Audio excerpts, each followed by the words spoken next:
18 Cherokee water pump replacement part 2. So when we left off, we got the old one out. Now we're gonna put the new one in. We need to clean the mating surface on the engine. You can use a little wire brush like this. I also use off screen a little aluminum spinner, like I put it on my air tool and was able to clean it.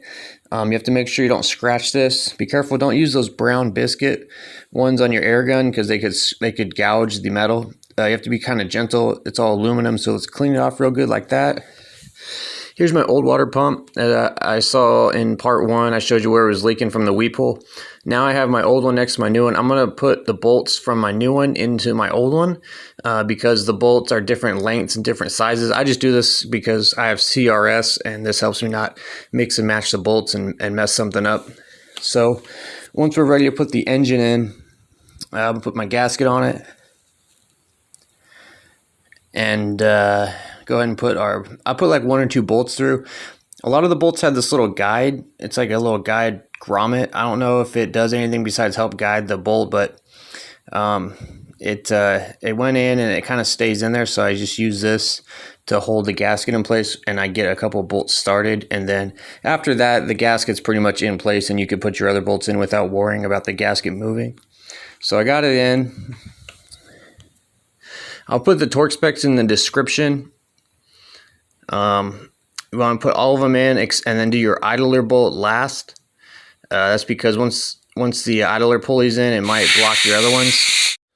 So I kind of saved this one for last, put this one in, and then make sure all of them are torqued correctly. Then I'm just going to skip ahead a little bit, put that top vacuum pump assembly back in and connect it. And then once I did that, I got my belt back on.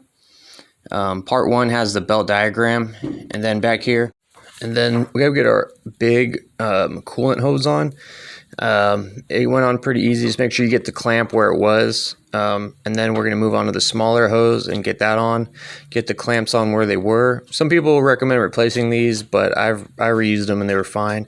Got myself some factory coolant, some MOPAR coolant. It needed to be mixed because it's a concentrate. And then I put the air intake on and plugged the MAF sensor in. Don't forget that.